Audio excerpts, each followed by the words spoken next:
जय जय श्री राधे।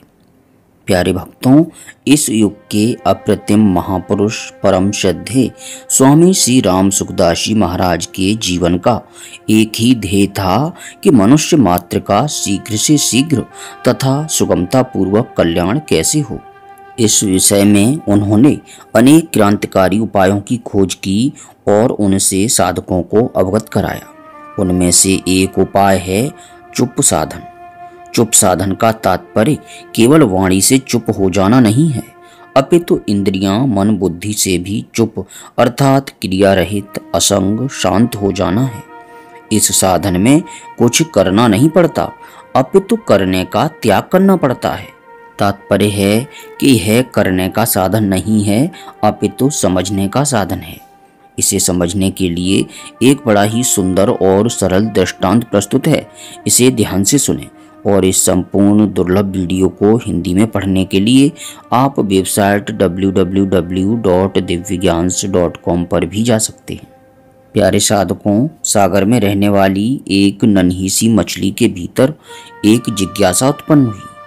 उसने अपनी माँ से पूछा कि मैं कई दिनों से सागर नाम सुन रही हूँ, पर यह सागर कौन है और कहाँ रहता है। माँ ने उत्तर दिया कि सागर नाम तो मैं भी बचपन से सुनती आई हूँ, पर मुझे उसके बारे में कुछ नहीं पता। मैंने इस पर कभी विचार ही नहीं किया। चलो अपनी सखियों से पूछती हूँ। उसने अपनी सखियों से पूछा तो उनका भी यही उत्तर था कि इस पर तो हमने कभी सोचा ही नहीं। हाँ, एक बूढ़ी मछली है, वह शायद सागर के बारे में जानती हो। चलो जाकर उसी से पूछें। कुछ मछलियां तो यह कहकर रुक गईं कि आप ही उस बूढ़ी मछली के पास जाओ, हमें सागर से क्या लेना देना। कुछ मछलियां तमाशा देखने के उद्देश्य से उनके साथ चल पड़ीं। सब मिलकर उस बूढ़ी मछली के पास गईं और पूछा कि यह सागर कौन है, आप इसके बारे में कुछ जानती हो तो बताएं। बूढ़ी मछली ने हंसते हुए कहा, अरे पगलियों, जिसमें तुम्हारा हमारा सबका जन्म हुआ है, जिसमें हम दिन रात रहते हैं, जिसमें हम सब जी रहे हैं और जिसमें हम सब एक दिन विलीन हो जाएंगे, जो हमारे भीतर बाहर सब जगह परिपूर्ण है, जिसकी सत्ता से ही हमारी सत्ता है, जिससे हम कभी अलग नहीं हो सकते और जो हमें अपने चारों ओर दिखाई दे रहा है, यही तो सागर है। कई मछलियों को तो यह बात समझ में नहीं आई। वे मौन होकर एक दूसरे का मुंह देखने लगी। कुछ समझदार मछलियों की आंखें आश्चर्य से खुली की खुली रह गईं, पर वह नन्ही सी जिज्ञासु मछली सागर के ध्यान में खोकर चुप हो गई। उसे सचमुच सागर का बोध हो गया। प्यारे भक्तों, चुप साधन इस सिद्धांत पर आधारित है कि हम जहाँ हैं वहीं परमात्म तत्व है। जो तत्व सब जगह परिपूर्ण है, नित्य प्राप्त है, उसके लिए कोई साधन करना बनता ही नहीं। उसके लिए तो एकमात्र चुप अर्थात बाहर भीतर से अक्रिय होना ही उपाय है। चुप होने के सिवाय और करेंगे भी क्या। चुप इसलिए होना है कि हमें जो चाहिए वह परमात्म तत्व अपने में है और अभी है। वह अपने द्वारा प्राप्त होता है, शरीर के द्वारा नहीं। जैसे आकाश स्वाभाविक स्थित रहता है, वायु स्वाभाविक बहती है, पृथ्वी स्वाभाविक स्थित है, ऐसे ही परमात्म तत्व स्वाभाविक स्थित है। उसमें करना क्या है। तत्व ज्ञान होता नहीं है, वह तो है। उसके लिए यही करना है कि कुछ नहीं करना है। चुप होने से स्वतः उसका अनुभव हो जाता है। महाराज जी कहते हैं, बाहर भीतर से चुप हो जाना चुप साधन है। भीतर से ऐसा विचार कर लें कि मेरे को कुछ करना है ही नहीं। न स्वार्थ, न परमार्थ, न लौकिक, न पारलौकिक, कुछ भी नहीं करना है। ऐसा विचार करके बैठ जाएं। बैठने का बढ़िया समय है प्रातः नींद से उठने के बाद। नींद से उठते ही भगवान को नमस्कार करके बैठ जाएं। जैसे गाढ़ नींद में किंचन मात्र भी कुछ करने का संकल्प नहीं था, ऐसे ही जागृत अवस्था में किंचन मात्र भी कुछ करने का संकल्प न रहे। चिंतन, जप, ध्यान आदि कुछ भी नहीं करना है, परंतु चिंतन आदि नहीं करना है, यह संकल्प भी नहीं रखना है, क्योंकि न करने का संकल्प रखना भी करना है। वास्तव में न करना स्वतः सिद्ध है। मन बुद्धि आदि को स्वीकार करके ही करना होता है। अब किंचन मात्र भी कुछ नहीं करना है ऐसा विचार करके चुप हो जाएं। यदि मन न माने तो सब जगह एक परमात्मा परिपूर्ण है ऐसा मानकर चुप हो जाएं। सगुण की उपासना करते हो तो मैं प्रभु के चरणों में पड़ा हूँ ऐसा मानकर चुप हो जाएं। परंतु यह 2 नंबर की बात है। 1 नंबर की बात तो यह है कि कुछ करना ही नहीं है। इस प्रकार चुप होने पर भीतर में कोई संकल्प विकल्प हो, कोई बात याद आए तो उसकी उपेक्षा करें, विरोध न करें। उसमें न राजी हो न नाराज हो, न राग करें न द्वेष करें। शास्त्र विहित अच्छे संकल्प आए तो उसमें राजी न हो और शास्त्र निषिद्ध बुरे संकल्प आए तो उसमें नाराज न हो। स्वयं भी उन संकल्पों के साथ न चिपकें, अर्थात उनको अपना न माने। आप कहते हैं कि मन बड़ा खराब है, पर वास्तव में मन अच्छा और खराब होता ही नहीं। अच्छा और खराब स्वयं ही होता है। स्वयं अच्छा होता है तो संकल्प अच्छे होते हैं और स्वयं खराब होता है तो संकल्प खराब होते हैं। अच्छा और खराब ये दोनों ही प्रकृति के संबंध से होते हैं। प्रकृति के संबंध के बिना न अच्छा होता है और न बुरा होता है।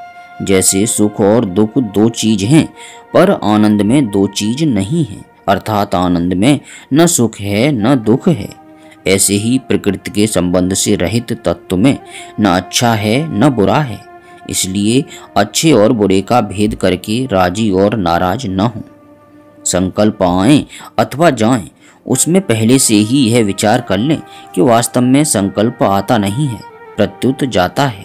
भूतकाल में हमने जो काम किए हैं उनकी याद आती है, अथवा भविष्य में कुछ करने का विचार पकड़ रखा है उसकी याद आती है कि वहाँ जाना है, वह काम करना है आदि। इस तरह भूत और भविष्य की याद आती है जो अभी है ही नहीं। वास्तव में उसकी याद आ नहीं रही है, प्रत्युत स्वतः जा रही है। मन में जो बातें जमी हैं वे निकल रही हैं। अतः आप उससे संबंध मत जोड़ें, तटस्थ हो जाएं। संबंध नहीं जोड़ने से आपको उन संकल्पों का दोष नहीं लगेगा और वे संकल्प भी अपने आप नष्ट हो जाएंगे, क्योंकि उत्पन्न होने वाली वस्तु स्वतः नष्ट होती है, यह नियम है। संसार में बहुत से पुण्य कर्म होते हैं, पर क्या हमें उनसे पुण्य होता है? ऐसे ही संसार में बहुत से पाप कर्म होते हैं, पर क्या हमें उनका पाप लगता है? नहीं लगता। क्यों नहीं लगता? क्योंकि उनसे संबंध नहीं है, उनके साथ हमारा सहयोग नहीं है। जैसे संसार में पुण्य पाप हो रहे हैं, ऐसे ही मन में संकल्प विकल्प हो रहे हैं। हम उनको करते नहीं और करना चाहते भी नहीं। हम उनके साथ चिपक जाते हैं तो उनकी पुण्य और पाप की, अच्छे और बुरे की संज्ञा हो जाती है, जिससे उनका फल पैदा हो जाता है और वह फल हमें भोगना पड़ता है।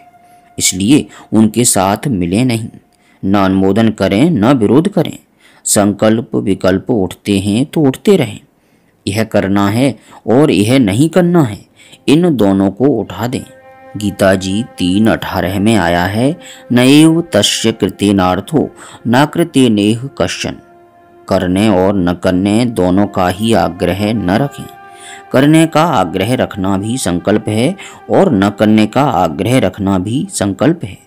करना भी कर्म है और न करना भी कर्म है। करने में भी परिश्रम है और न करने में भी परिश्रम है। अतः करने और न करने दोनों से किंचन मात्र भी कोई मतलब न रखकर चुप हो जाएं तो प्रकृति का संबंध छूट जाता है और स्वतः परम विश्राम प्राप्त हो जाता है। क्योंकि क्रिया रूप से प्रकृति ही है। वह क्रिया चाहे शरीर की हो चाहे मन की हो, सब प्रकृति की ही है। इस प्रकार बाहर भीतर से चुप हो जाएं तो जिसको तत्व ज्ञान कहते हैं, जीवन मुक्ति कहते हैं, सहज समाधि कहते हैं, वह स्वतः हो जाएगी। उत्तमा सहजावस्था, मध्यमा ध्यान धारणा, कनिष्ठा शास्त्र चिंता च तीर्थ यात्रा अधमा अधमा। छोटे से छोटा साधन तीर्थ यात्रा है, उससे ऊंचा शास्त्र चिंतन है, शास्त्र चिंतन से ऊंची ध्यान धारणा है और ऊंची से ऊंची सहजावस्था अर्थात सहज समाधि है। उस सहजावस्था में आप पहुंच जाएंगे। सहजावस्था न जागृत है, न स्वप्न है, न सुषुप्ति है, न मूर्छा है और न समाधि है। सुषुप्ति और सहजावस्था में फर्क यही है कि सुषुप्ति में तो बेहोशी रहती है, पर सहजावस्था में बेहोशी नहीं रहती, प्रत्युत होश रहता है, जागृति रहती है, ज्ञान की एक दीप्ति रहती है। गीता जी 4:27 में आता है, आत्म संयम योगाग्नो जोहवत ज्ञान दीपिते। वास्तव में चुप होना नहीं है, प्रत्युत चुप तो स्वाभाविक है। जिनके वेदांत के संस्कार हैं वे समझ जाएंगे कि आत्मा न करता है न भोगता है, अतः सहजावस्था स्वाभाविक है। चुप होते समय अगर नींद आने लगे तो जप कीर्तन करना शुरू कर दो, खड़े हो जाओ, परंतु जब तक नींद ना आए तब तक कुछ नहीं करना है, इसी में चुप रहो। 1-2 सेकंड भी इस प्रकार चुप हो जाओ तो बड़ा लाभ है। अगर आधा मिनट चुप हो जाओ तो बड़ी शक्ति पैदा होती है। चुप रहने में जो शक्ति पैदा होती है वह शक्ति करने में कभी पैदा नहीं होती, प्रत्युत करने में तो शक्ति खर्च होती है। हम काम करते करते थक जाते हैं तो फिर सो जाते हैं। गहरी नींद में सब थकावट दूर हो जाती है और मन में, इंद्रियों में, शरीर में ताजगी आ जाती है, करने की शक्ति आ जाती है। ऐसे ही प्रलय में चुप हो जाते हैं तो स्वर्ग की सामर्थ्य आ जाती है। महाप्रलय में चुप हो जाते हैं तो महास्वर्ग की सामर्थ्य आ जाती है। इस प्रकार जितनी भी सामर्थ्य है वह सब की सब न करने से आती है। न करना ही परमात्मा का स्वरूप है जो नित्य प्राप्त है। न करने का जो महात्म्य है वह करने का है ही नहीं, कभी हुआ ही नहीं, कभी होगा भी नहीं और हो सकता ही नहीं। न करने में जो सामर्थ्य है वह करने में है ही नहीं, कारण कि करने का आरंभ और अंत होता है, अतः करना अनित्य है। परंतु न करने का आरंभ और अंत नहीं होता, अतः न करना नित्य है। प्रिय साधकों, कुछ दिन विचार किए बिना यह चुप होने की अटकल आती नहीं। आप कुछ दिन विचार करेंगे तब समझ में आएगी।